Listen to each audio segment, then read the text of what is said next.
Welcome. My name is Mikkel Cool. Thorpe, and All this set. is the Expat Money Show. Today, we are going to be doing a fun little back and forth on our recent trip. And instead of me sitting here and just talking to the camera myself, thought I would have my very good friend and team member here at Expat Money, Marc Clair, join me. And he's going to kind of just ask me about the trip, just nice and relaxed. Before we get into the interview, I just want to mention we've got the Wealth, Freedom, and Passports coming up, conference coming up this weekend.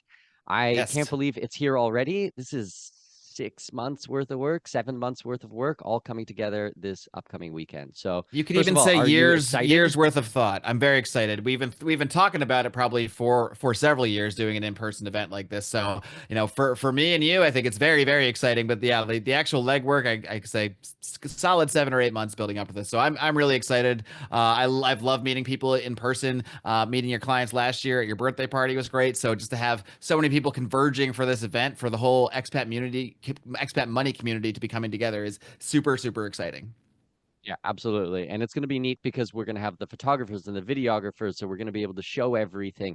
And I want to do little interviews again this year with everybody and get people's feedback and what they liked and how we can keep improving. And, we're always back and forth. This is what it means to be a community, to bring everybody together, to keep working and trying to do the best job we can. So I'm super excited. Everybody, if you have not got a ticket, and if you haven't got a ticket, I don't know what you're doing. But just in case there's anyone out there who hasn't gotten a ticket yet and plans on coming and seeing us this weekend, then go to expatmoney.com/conference and grab the ticket. Hopefully, there is a couple of tickets left for you. But if this is a last minute thing and you want to pull the trigger on it, come see us. It doesn't matter if you're brand new to the expat money community. If you've been with us for years, all are welcome. We want to see you guys. It's going to be an amazing weekend. Marc, should we jump into the recent Paraguay trip? Let's. And Mikkel, perhaps we could start off. You've discussed Paraguay with a few different guests on the show, but why don't you just give me your take on like why Paraguay first came on your radar, why you decided to put this trip together. We don't go on a lot of these trips every year, although we're going to be doing some more, I think, coming up. But it's not often you can take 10 days to go out to a country. So you got to be very selective with this sort of thing. So why is Paraguay so exciting for you and a lot of our clients here?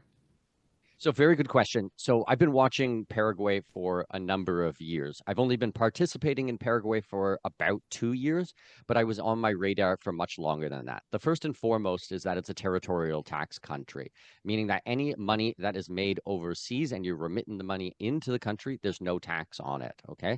So it's only going to have tax on locally sourced income. This is the same as many countries in Central America and in the Caribbean and things like that, but it's kind of a rarity in South America.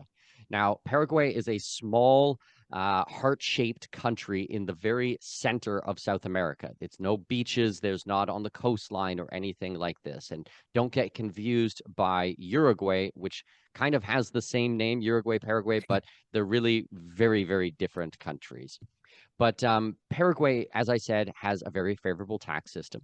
It is a very pro-business, right-leaning government there. It's a food, water, and energy independent country, and the cost of living is very low. So that's already just a really excellent recipe for what I would consider a great expat destination. So hopefully in today's conversation, we're going to get into more of the details, but that's kind of like the basics that I'm looking for in a place. And when I see things like that, I definitely take notice. And I'm glad you mentioned the sort of right-leaning government because I think for many people, especially people that haven't dived all the way into the current state of Latin America, I think there's still the impression that Latin America is just riddled with socialism and corruption. And certainly those are still issues in a lot of Latin America and a lot of the world. But a lot of things have changed, especially in the last 5, 10 years. So maybe you can just get into some of this overall trend and how Paraguay fits into it. Definitely. I mean, South America does have a reputation of being very left leaning. But over the last couple of years, we've really found enclaves within Latin America that are certainly going more right and more pro-business, and even more than that, pro foreign direct investment and pro expats. Like they're trying to actively attract people just like us, just like our community. So much so that I am now getting calls from different governments in Latin America to consult directly with the government on what it takes to bring in good expat families into the country, foreign direct investment, skills, the knowledge transfer between professionals, teaching the locals all of these types of things. And I don't mean through school and education. I mean putting them in positions where they can be entrepreneurial and run businesses and be managers and C-suites and things like that. And other people in the company can learn from them. So this is really, really exciting types of things. Now, where did it actually start? Who did it start with? I'm not sure. But obviously, we've seen a huge difference with Bukele over the last several years. When he's come in, he made Bitcoin legal tender. He came in, he cleaned up all the crime. He arrested all the people with face tattoos and little teardrops on here, symbolizing people that they murdered. And it's like, sometimes you get libertarians who cry out about human rights. But in this instance, I would say this is very, very due, and I would worry about the human rights of everybody who couldn't walk down the street because of fear of safety. And he's I cleaned this suppose up. it's possible an innocent, normal bystander who works at the bank or, works at a store happens to have some teardrop face tattoos, but odds are pretty low, I'd say. Pretty low, pretty low. And if you're doing something like that, either you're incredibly stupid or you know what it symbolizes. I mean, one of the two here. I don't think that things like that just happen by accident. You don't just fall into a tattoo chair and just like by accident get some Get me teardrops the on your same tattoo face. every other murderer gets, but I don't know what it's about. Exactly, exactly. We'll leave that one alone. But Yes, yes. I always have to point this out because people get totally freaked out about the safety situation. Now, El Salvador was the most unsafe country in the world, or top three most unsafe countries in the world, depending on how you read the statistics and exactly what you're looking for.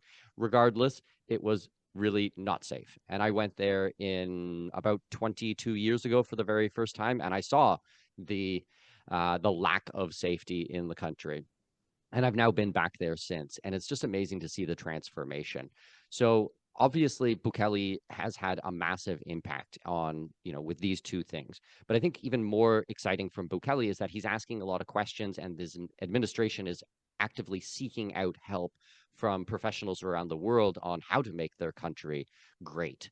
And it's really awesome to see the conversation happening. So with that, I think a lot of other, let's call it, heads of state of other countries see the rock star status that Bukele is getting, and they want to participate. They see how people are cheering and how much he is loved. And now we're also seeing it with President Javier Milei in Argentina. And like people are going wild for him. I mean, he is an absolute rock star in that country. Yes, there is still opposition against him because there was a status quo, and there are difficult times ahead of that country. But I think that around the world, he's really being recognized. And now you're having new right-leaning governments coming in, like Molino here in Panama. You have Daniel Noboa in Ecuador. You've got Santiago Peña, Santi in Paraguay, which is what we're talking about today. And hopefully, this trend in Latin America of these right-leaning pro-business governments will continue. And we will get rid of things like what's going on in Peru and Bolivia and Venezuela and stuff like that. And well, Venezuela might be that might be a stretch, but I think some of the other countries, we can definitely see it happening. Yeah, I think it's going to be a little while till Venezuela is on our radar as a Plan B destination. I think I've it's safe had to say. partners of mine who, well, I had a lawyer that I used to work with back in the day, an Argentinian lawyer, and he was going over to Venezuela and he was buying up land hand over fist, specifically on Margarita Island, which is supposed to be absolutely stunning, beautiful, and just kind of like sitting on it and waiting for a regime change. And like penthouse apartments for $25,000 or something like Oh, that. wow. That 20 years ago would have been 10 times that or 50 times that price. Like this was prime beach real estate, amazing views and everything. And he was just buying it up pennies on the dollar. I got to get a hold of him again and see how he's doing because we've not really seen a regime change by any stretch of the imagination there. But be interesting to see if he's still holding on. That would definitely make an interesting follow up. So let's dive into Paraguay. First day, you arrive in Asunción. First of all, what were just the first impressions? I know you've been there before, but I imagine a lot of the people on this trip, it was their first time stepping foot in the country. So, what were just the first impressions? What are the looks you're seeing on people's faces as they're arriving in Asunción for the first time? Yeah, so we actually came in a day in advance with a couple of the different clients. We kind of went a little bit different this time. Often we end up We start in Panama and then we take the airplane together. But because this was such a big group, we're talking like 30 people, I didn't really want everyone on the same plane because you're just not going to get that many seats. We would have taken up like a third of the entire aircraft or something. This is a large commercial plane. So we broke it up a little bit, but we came in at night, and it's a very quick drive from the airport into the hotel into downtown, and there was no traffic at night or anything like that. But we wake up the next morning, and there was other people having breakfast, so I got to say hello to some clients who I've talked to on the phone for months or years, but never got a chance to meet them in person. And the everybody was already quite surprised because the weather was gorgeous. It was hot there. It was a hot day, but it was just blue skies and everything was green and it was just quite clean and nice and fresh, and it was just amazing. Now, last time we went there, I don't know if we just had really bad luck or what was going on, but it kind of rained a lot during the week. So if you guys go back and watch the previous year's video, everything's a little bit gray. But I know that's not Paraguay. Paraguay is a green country, like our partners that we work with, Green Piranha. Like there's so much life, there's so much beauty in this country. So we kind of got to know each other, over breakfast. I went and recorded a bit of videos. I did an interview with my colleague Marcus, and kind of just had a rest and recover day before getting ready for the activities at night. All right, all right. And day one, tell us a little bit about what people do on that first day there in Asunción. Yeah, so the first day is it's kind of like the arrival day. So everybody's flying in, they're coming in at different times. We get some people early check-in, we get them signed up for the hotel and everything like that. And then it's just a bit of a chill out. That night, we actually went upstairs to a rooftop bar. There was a beautiful pool, there was a DJ. We ordered a ton of food and just kind of had a social get to know you type of thing. Have a few cocktails and relax and just let people visit. Just really easy. You don't want to start, in my opinion, you don't want to start an event like this as the very first thing as the conference material, because it's like you don't know the people around you. Everybody's strangers there. Like I know Hmm. everybody, but people don't necessarily know each other. So we try to start it off on a really light, easygoing foot. So we have a couple of drinks, we listen to music, chit chat. I do an opening speech, a little bit of housekeeping things, and we get to bed at a decent time, at a relative time. And then the next morning is day two, but it's really the first day of the conference. And the way that I always try to schedule these things is that we do conference material in the morning, and then we do a field trip in the afternoon to go and see exactly what we were just talking about, right? So it's conference material, field trip, conference material, field trip, conference, et cetera, et cetera. I think that's a really excellent way to learn these things. So the first morning, we kind of did a general business climate conversation. We had some people who had to do immigration. So we split the group. Half did general business climate and a little bit learning about immigration. The other group went to go to immigration because we helped everybody get their residency. I think of the close to 30 people, we had 11 do their residency on the trip. So it's like you either learn about it or you go and do it. And then we had a nice lunch in the afternoon, and then we got everybody back together and we went on a field trip. So it was a nice mix of everything. And then we went out for a fantastic dinner. Like, if you guys have seen my videos, there's a lot of food. Like, we love to eat, we love to try the local cuisine, we love to go to the nicest restaurants where all the locals go. And so, every night had amazing food. And just diving into the residency a little bit, because as you mentioned, I think about 11 people got residency on the trip. Was it their first time coming to Paraguay and already planning to get residency ahead of time? Yes, so it's something that we need to prepare for in advance. So they end up signing up. The tour package does not include the residency package, but it's an optional add-on. And if you want to do it, it's something we'll help you from start to finish on the entire process. So we describe all of the documents that you're going to need. We assist you and give you advice on getting them apostilled. We go back and forth with a local lawyer that we work with on everything. We have bilingual staff for you. So any questions or if we need to take a call on all of it, then we will help you get it all done. We need to kind of figure out the residency if you're going to do it probably a month in advance or so, because it takes a little bit of time to get the paperwork ready. But then what we do is on the the first real day of the trip, we're going down to immigration because there's a wait period of a couple of days from when you submit to when you're able to come back and get your residency like approvals, let's call it. So we do all the transport. We've got the bilingual staff. Even Susan James from my team, from our side, is right there to keep everybody together. It's like, okay, go sit here, sign this, smile for this picture. Okay, sit there. Okay, one floor up. We help navigate the entire thing. And a Paraguay residency is actually a really excellent residency. It's very affordable. You don't necessarily need to invest in the country to be able to get residency. And I think it's one of these no-brainer ones that you can just put in your back pocket. And, if you ever need it, it's there. But, if you don't have it and you need it, it's, you're going to be in a difficult situation. I really feel firmly that someone needs a good plan B residency in their pocket, and Paraguay ticks all of the boxes for that. Yeah, and it sounds like I mean a fairly simple one to acquire. If you're preparing some things a month in advance, they're coming on this trip, leaving with the cedula. Yes, I mean, when you work with us, like with professionals, it is very simple and it's very straightforward. Like, this is not something you can do on your own, just full stop. It's just way too difficult. You have to work with, partners on these types of things. Even when I go through the visas, and I do visas for a living, I still work with like local representation, and I go and test all these things. By the way, I did my visa before. So I knew all the process so that when I help the clients, I'm not just reading about these types of things. I actually Right. went through it myself.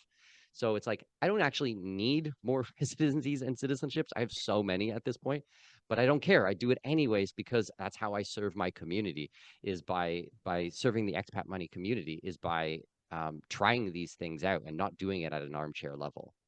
Yes, you are the canary in the coal mine, so to speak. So The anything that guinea comes pig. up, you've already tackled the issue by the time it gets to our people. Exactly. The guinea pig throughout all of this.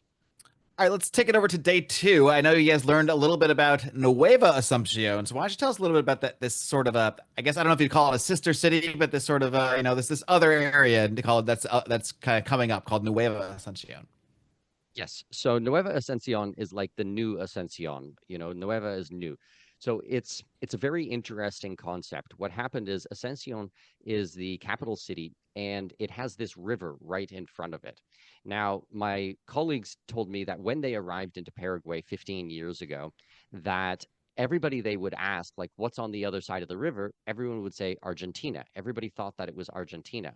But there's actually this small slip of land on the opposite side of the river, which is owned by Paraguay, but it was never properly utilized. Nothing was really over there. Maybe some farms and stuff like that, but it was mostly just raw land, nothing going on. So to get to the other side, you had to take a bridge, but that bridge was kilometers and kilometers and kilometers away. And they had put this bridge there because the idea was, when they built this bridge, I don't know, 50, 60 years ago or something like that, they didn't want Argentina to be able to have a direct access to the capital city in case there was any conflict between these two countries. They wanted it out closer to the military base because it was a Hmm. strategic decision, because there was the War of the Triple Alliance, 100 years ago, and so they were a little bit wary of these types of things. But nowadays, Argentina and Paraguay are best friends. They love each other. Paraguay's like a little brother to Argentina. Okay, so there's no animosity. There's no, ill will or anything like this. Like any So now, siblings, they used to fight a lot when they were younger, but now they're a there little you more go. grown up and get Exactly, along well. exactly. And now they get along very, very well. So my colleagues were buying up land on the opposite side of this river for the last 10, 12, 13 years, something like that, with the hopes of a brand new bridge being built. So the first time that I went to Paraguay, I had to drive all the way around and it took me about an hour and 20 minutes. And I went over and I saw everything. And they told me a bridge will be built here.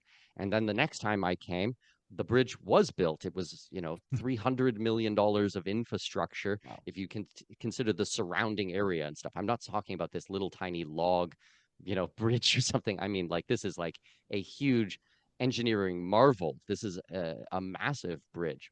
And so the second time that I went, we got to drive across the bridge. So instead of an hour and 20 minutes, it was 7 minutes.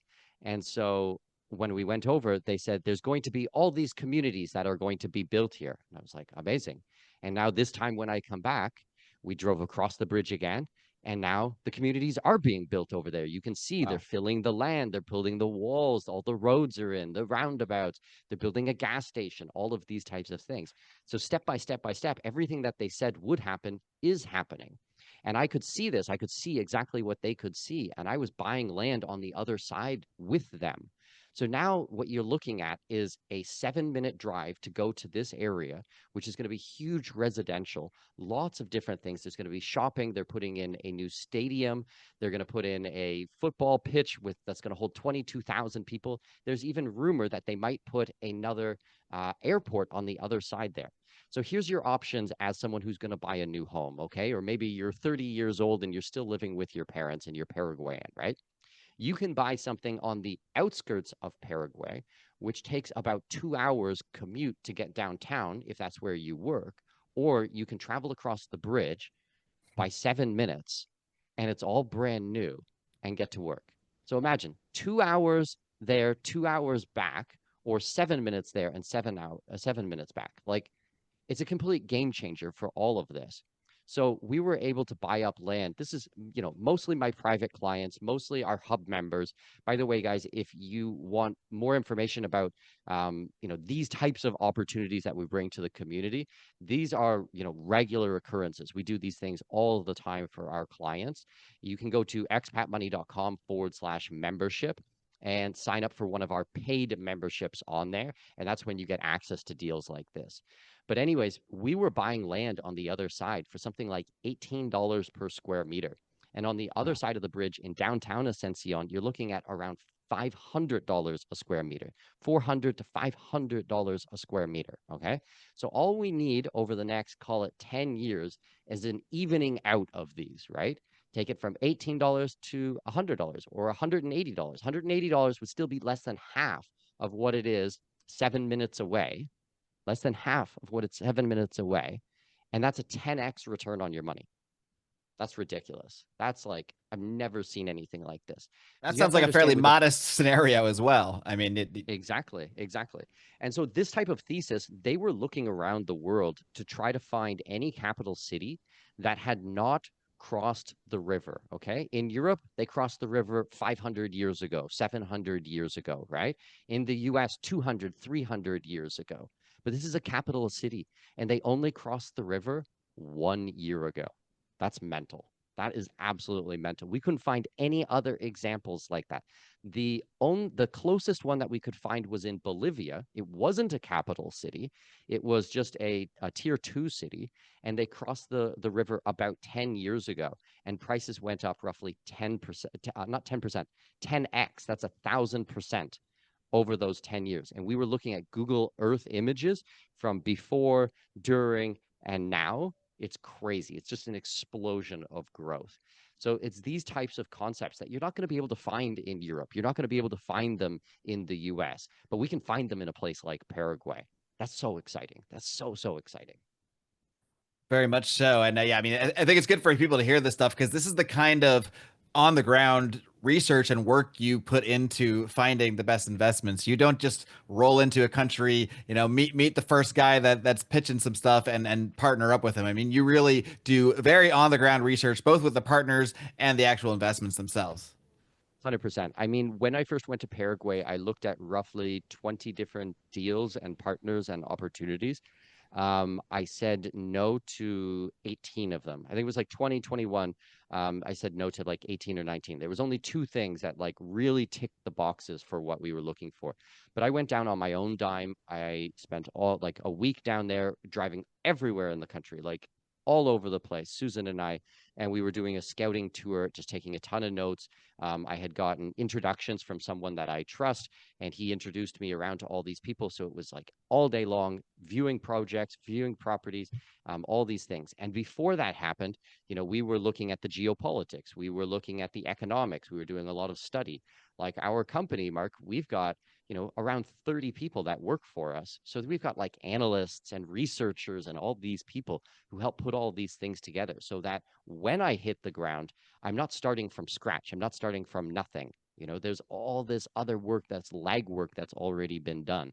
So when someone becomes a member or they come on a trip with us, they get to leverage all of that research, all of that analysis of the markets, all of the local network we've put together, all of the experience of me going through and seeing things firsthand, and now doing multiple trips down there and investing with my own money and buying things before I ever show it to a client. And then I can go, hey, here's what I bought, here was the process, and here are the results.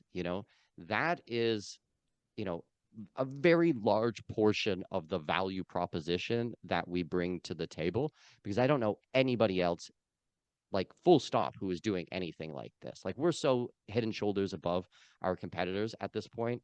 It's not even funny.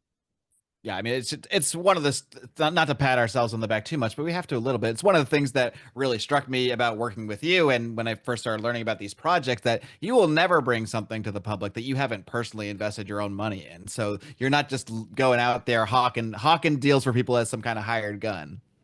No, what I do instead is we kind of treat things like club deals. So Mhm. our Expat Money community, and specifically the paid members of the community, they get access to deals.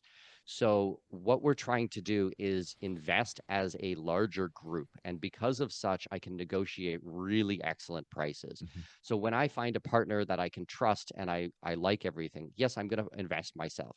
But the second or the third time that we go in, we're going to go in as a community. So if there's an apartment complex, I'm like, great, I'll take the entire building. I want the entire building for my community. But because of that, I want huge discounts on it. And it's Mhm. good for the developer because they know that they're not going to have a liquidity problem. They're not going to have a cash problem. They get to sell the entire building basically as one. Not that I am buying the whole building. Like, I don't buy the building and then like mark up the prices and sell it to someone else. No, never. What I'm doing is I'm making a promise that our community will purchase the building. And then I have good investors who are waiting for deals like this. So all the due diligence is done on the partner, all the due diligence is done on the jurisdiction or country, and all due diligence is done on the individual project. So everything comes together. I discount, we get massive discounts on the prices. We also negotiate on the terms. So it's not just the price, but it's like the schedule of fees, how we end up paying for this. I want the money in my client's bank account for as long as possible, right? I want to put as little money down as possible and as all the money on the back end of things. But to be able to do that, we have a really excellent reputation. If we commit to buying something, we always deliver, our half of the deal. Part of being a libertarian is do all that you say you will do. So this is really through and through with our work. So the partners that I have that we've developed over the last, 10, 20 years, they love working with us because when we commit to something, we do it. And I think this is amazing. But this is how we're able to get these projects funded, and people are making such excellent, investments in their portfolio, is because we do these club style deals, let's call it, as a group. Sure. And as a result of that, a lot of people are coming on these trips to see property, not to necessarily, I mean, to some extent, to see property they might want to purchase, but many times they're coming down to see property they've already purchased because they already trust the research that you've done into things. So it's three main groups who come on the trips. Actually, it's four. Sorry. One is, hey, we want to experience the country as an expat. What would it be like to live in the country? This is, for everybody, let's say a little portion. They're interested to see what the country is, okay? But from the investor side, we really have three different groups. So group number one is going to obviously be, just like you said, someone who has now purchased and they want to see what they've bought, okay? So it's like, all right, we're running a trip, for example, in Paraguay in September, second week of September. Actually, if you guys want more information about that trip, you can go to expatmoney.com/Paraguay. These are small, intimate trips. We usually do 20 to 30 people per trip. We're not usually doing much more than that because it's herding cats, getting everybody together and organizing everything. But, if you guys want to come on a trip with us, we'd love to see you. It's second week of September 2025. Go to expatmoney.com/Paraguay. So a large group of people is people who have already bought. Now they want to see what it is. A second group is they are going to buy. This is an investor's tour. They want to see the things and they're putting down money, on the spot. They're signing contracts. We go to the Notary Republic. We bring in the lawyers, everything like that. So they're buying there. And the third group, and we're seeing this more and more and more, is that one family member will come down, or one business partner, or one person from a family office will come down to do a scouting trip. And then they come back to their business, to their community, to their investors network and everything like that, and then report on it to everybody else. And then once the project passes their due diligence, then they're bringing in their partners and then they're investing in a big way. So, we have our club deals, but we also work with other individuals or family offices or informal family office types of setups where it's like, okay, everything checks out, everything looks good. We're going to invest as a group, and they pool their money and they purchase large plots of land or many apartments or different projects as a group. So this is something that is becoming a real trend, and I think it's excellent. Like I'm really happy to be able to help these groups. So I just want to put that out there. If you are part of a larger organization, or you have your own community, or you have friends and neighbors, or a group of freedom fighters that you guys talk to, or a book club. I know one of my clients, they have their own like freedom fighter libertarian book club that they get together every month, and they're coming on trips with us and then reporting back on these things, and then they invest together. I think this is awesome. I'm super supportive of this. I think it's really neat. Very cool, cool. Well, so a bit of an aside, but it was good to give people a background on these trips and what goes into all the research and everything. So back into the trip itself, you check out Nueva Asunción. Maybe tell us a little bit about what people's impressions were of the developments that are going on there, and then you head on over. Tell us where you go next on the trip after that. Yeah, well, I think that, what we just talked about is super, super important because that is the core of what we're doing. Yes, it's about eating amazing food and lots of steak. And yes, it's about spending time with other like-minded individuals. That's fantastic. And yes, it's about seeing, is this country somewhere I want to spend time? But these are investors' tours, okay? This is not just tourism, although we throw some tourism in. It's to see like what are the opportunities. We've put so much work into the due diligence on these types of things, but at the end I still want you to see it. I would say, guys, be very, very wary of anybody who wants you to invest in something or invites you to invest in something, and they're like, oh, no problem, you don't need to see it, it's fine, just trust me, just trust me. It's like, at our company, it's the opposite. It's like, come on, get on an airplane, come down and visit, come down and see us, come and meet the people, shake their hand, look them in the eye. This is the important thing, is this human interaction, and seeing it yourself, touching it, smelling it, feeling it, tasting it. This is what we're talking about. You have to be able to go and do these types of things. And some of my clients that I work with, they will come on, say, a Paraguay trip. And then once they see everything and the standards and the due diligence and how much detail we put into it, the next deal that comes up in Brazil or Panama or everything, they don't need to see it because they've seen the Right. caliber of stuff that we do once. And then they're like, I get it. I trust Mikkel. I trust his judgment. I trust Expat Money. Everything's going to be fine. That's good, but I always want you guys to come down and see me and make an effort. We even do things where I'm coming overseas to different countries and we're doing meetups and things like that. I want to meet people. I want to shake your hand. Super, super important. So basically, after we went and saw Nueva Ascension, we also had talked to the government officials. Actually, I guess the government officials, we were able to schedule that right before we went out to Nueva Ascension. So we had people we think we had two ministers and a vice minister come to visit us in the morning. We're pretty well connected in Paraguay directly through my network, but also through some partners that I work with there. So they came in, they gave some presentations, they gave official statistics and stats. So once again, it's not just me saying these types of things. It's not just my partners or the developers or the landowners saying it. These are the official statistics from the government. So it was really interesting to meet all of them, and I think the attendees really appreciated that. Sounds like it Um, might be hard to find a government friendlier to foreign investment and foreign business than these guys. I mean, they're coming out to your relatively small trip to meet and give you presentations. So that's a very good sign. yeah, I mean, I always make them come to me. I mean, as much as possible, like, I was talking to them on WhatsApp and on Telegram, a few days before, and I was like, okay, I'm going to be in this time at this place, come and have coffee for me. Come and have coffee with me. So I made them come to the hotel. It's not an arrogance thing. It's just like, we're really, really busy. So, and Right. we've got 30 people to take care of. So it's like, I'd love to see you. I'd love to, connect and see how we can work together. I'll be at this place. So then, same type of thing. We had a conference hall downstairs at the hotel. So we've got all the AV projectors and all of these things in a really professional environment. So we invited them to come in and, and they talked for about an hour, hour and a half, took some questions and answers and things like that. So after that, we ended up flying to Ciudad del Este. Now, last time we did the trip, we ended up chartering our own plane, which was amazing. It was a fantastic experience. This time, we were too large of a group. There were no planes big enough we could charter, so we had to do a commercial flight. But it was funny because I think this was, not a huge aircraft, so we ended up taking about half of the flight. But it was funny because we were spread out, so we were, not a block of people on like the front of the aircraft or the back of the aircraft. We were all over the place. So we're all like yelling at each other and laughing and talking. By this point, day 3 or day 4 or whatever it is, everybody's like best friends. Like everybody loves each other on the trip.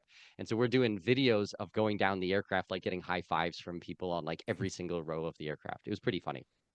So we ended up driving over to Brazil and we went to Iguazu Waterfalls, which is just absolutely stunning. And the weather was perfect that day.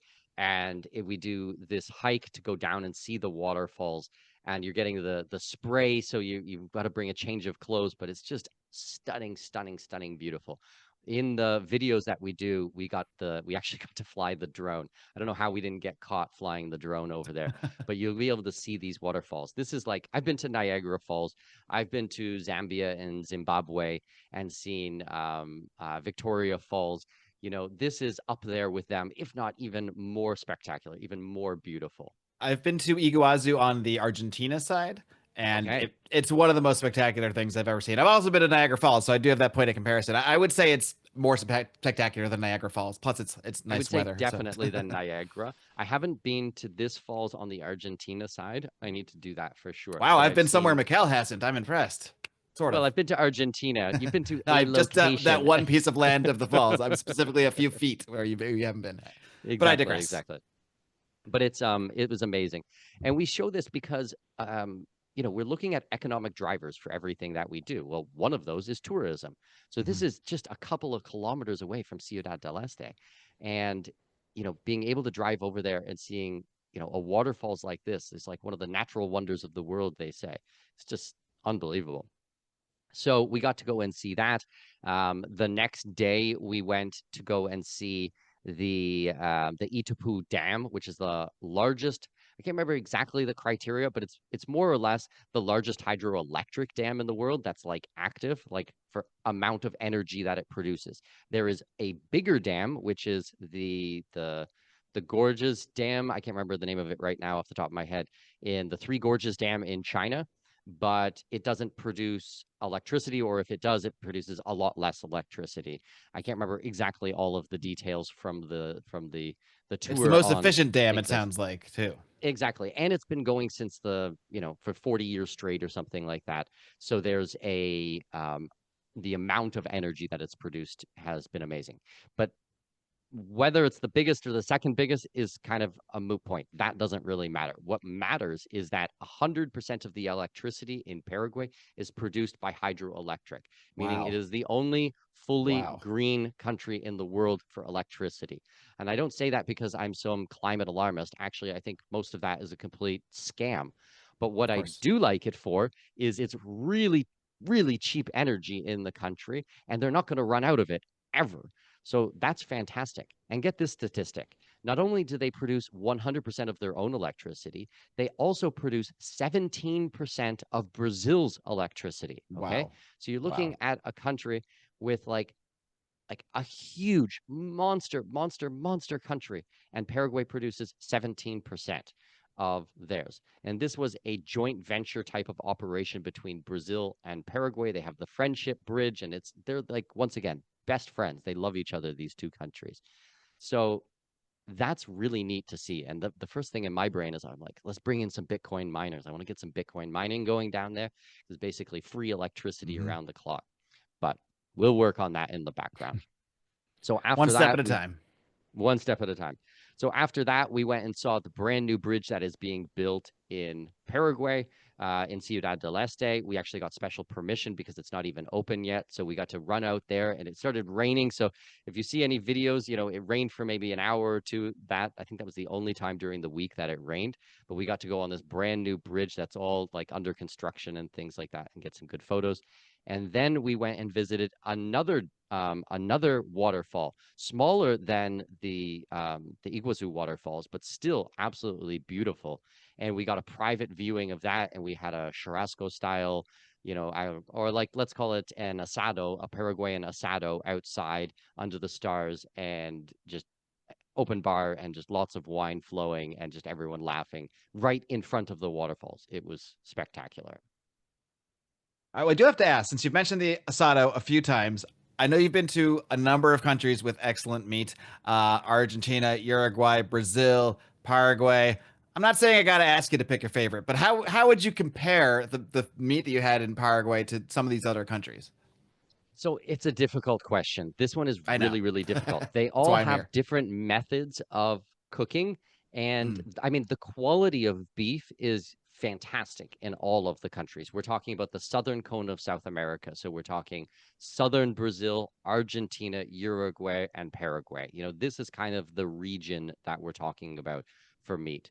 Um, Brazil, what they do is they put it on, it's called a churrasco. So they basically put it on a big sword and then put the sword over a charcoal, usually charcoal grill.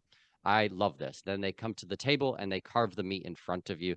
And then it's kind of raw on the inside. So you're just taking the outside, which will be medium rare, medium, or something like that. And then they put it back on the fire, cook it back to medium, medium rare, and bring it again. This is amazing. We did churrasco style on this trip. Then you have an Argentinian style, which is not on the sword. It's more just like steaks. They have their own kind of Latino cuts that they use. And then a Uruguayan style is different. They use more wood fired, and instead of on the swords, they have a grill, but it's basically a large flat platform with a chain on one side and a crank. And it goes up and down like this to control the temperature. And these are huge grills. I really like the Uruguayan style. I like the wood fired barbecues are amazing. Um, Now the I was Paraguayan yeah. style, I've they only been to do. Argentina and Uruguay of those two countries, but Uruguay was my favorite of the two. Both incredible, of course, but I think the same thing. As you said, that method, just something about it, perfect. It's just unbelievable. And I So should have eaten before I Paraguay recorded this podcast. yeah, I need to go for lunch as well. Paraguay does an amazing job as well. They have the same type of techniques. They have a lot of similarities, and they borrow things or have their own, let's call it. The one thing in Paraguay, though, is that they eat their meat more well done than I'm used to. Mm. So we have to like be very active in telling them, jugoso, jugoso. We want it Right. juicy, or rojo or medio rojo. We want it medium or medium rare. But like the local phrase is jugoso, Mhm. juicy. And as long as you remember to tell them that, then you're going to be in for spectacular meat. Actually, a quick side note, one of the days in Ciudad del Este that we went to, I think dinner started at 7 p.m., which Paraguayans don't understand whatsoever. They're like, that's like dinner for children, like they don't see adults going for dinner at 7 p.m. But we're like, we Right. don't care. We've had a long day. We want dinner. So we get them to open up the restaurant early. And we had this huge table with like 30 people sitting there. And it's so loud and everyone's having fun. And we're ordering steaks and more steaks and more steaks and more red wine and more steaks and more steaks. And then we order these, they're called tomahawks. They're these huge, like three Yes, my kilo favorite. pieces of meat with this big bone in it and everything like that. And so we're ordering them like two, three at a time. And so we ordered, and they're like, yeah, we only have one left. I'm like, what do you mean you have one left? So Fernando and I, a friend of mine, partner in Paraguay, we went into the kitchen and we started talking directly with the kitchen. And we're like, what do you mean? Like you only have one? Like we need more food. We need more food. So they started looking around and they're like, okay, some tenderloin here. We've got some ojo de bife. We've got some bife de chorizo. These are like, ribeyes and sirloins, as we would know them in English. And we're like, okay, we'll take 6 of these and 6 of these and blah, blah, blah.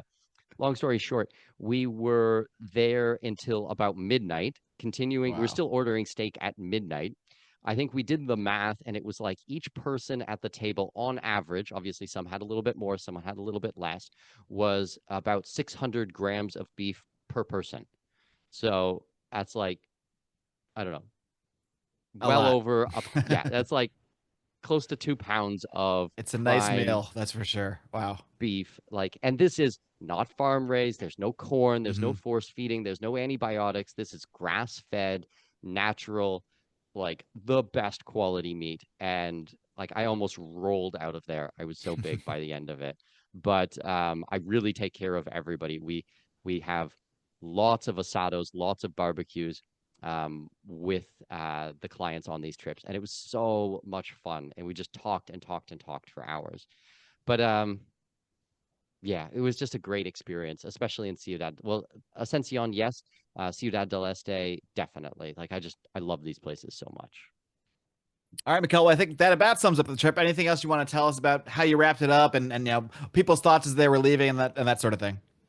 Yeah, I mean, the last thing is that, in Ciudad del Este, we are doing apartment complexes, we're doing office buildings, we're doing commercial, we're doing a whole bunch of different projects. Those I won't get into all of the details about the different deals, just kind of a price range. We're able to secure brand new construction buildings for as low as 65,000 US for a one-bedroom apartment, and maybe 85,000 for a two-bedroom apartment there. These are with tons of amenities, brand new construction, European or US standards, amazing places, and we're seeing great returns on these types of things. So, we discuss all of these deals with our clients inside of our hub memberships. So we've got our business class hub membership, we've got our first class, which is our group consulting program, and then we've got the flying private or private client, which is our one-on-one consulting program. So for all of those, you guys can go to expatmoney.com/membership, and you'll be able to find the details on how you can sign up on them. But, we're always a value add in these situations. Yes, you pay for a membership and we take our relationship to the next level, but there's always you're always going to make a multiple of anything that you put into these memberships, and the more you put in, more likely the more you're going to get out. So it's really selling money at a discount. That is the name of our business. We save you massive amounts of money and we help make you money. I mean, that's the name of the game. Even so much so that, let's say you're listening to this episode and you're like, wow, I want to come on a trip like that. Okay, I want to come on this type of trip with you on Paraguay. We give you the same price that you would pay for the business class. We're going to give you that amount off of the trip, basically meaning that your entire membership is free for an entire year Hmm. just by coming on one trip with us. So you get to come on a trip at a discounted price. You get to come and see all of these opportunities. You get to spend time with everybody. Like, I try to make this the biggest no-brainer ever. I remember reading a book and he was saying, try to make your offer so good that the person will feel stupid saying no. And I was like, that's what I want to do. So I try to pack in so much value, so much things that everyone's like, we totally win in this. Hmm. They like, I want my clients to feel like they got the better side of this deal, like not just by a little bit, not by 2 times as much, by 100 times as much. That's what I'm trying to deliver. That's what we're all trying to deliver at expatmoney.com. Well, I think that's So why we can confidently say we've never had an unhappy customer, quite literally. yeah, I mean, we're always working so hard on these things to try to serve our community that we're all building here together. And it's because we genuinely care and we're just so passionate about it. I think if you guys listen to this episode, you can realize how passionate I am about all these things, how passionate you are and the rest of the team. So before I leave you, Mark, three links that I'm going to leave the audience with. Okay. Please. Number one is come and meet the entire team this weekend at downtown live in Panama City, Panama, March 14th, March 15th. You guys can get tickets, very last minute tickets, if you go to expatmoney.com/conference. Number two, if you guys want to take things to the next level, if you want to join our membership or our coaching programs, then go to expatmoney.com/membership. And number three, if you want to come on a Paraguay trip with us, we're going in September 2025. There are tickets on sale right now. It's very limited tickets. You can get your ticket by going to expatmoney.com/Paraguay. And if you become a member in advance, we're even going to give you a discount on that to try to make it as no-brainer as humanly possible for you. So with that, Marc, thank you very much for the conversation. And maybe we'll see you. Well, we'll definitely see you in Panama in a I'll couple see days. you soon. Yes, definitely. You'll see me very soon, but maybe we'll see you on one of these Paraguay or Brazil or Colombia trips as well. So that could be After fun. describing that meat, I must. We'll do it. Thanks so much, Marc. Have a good one.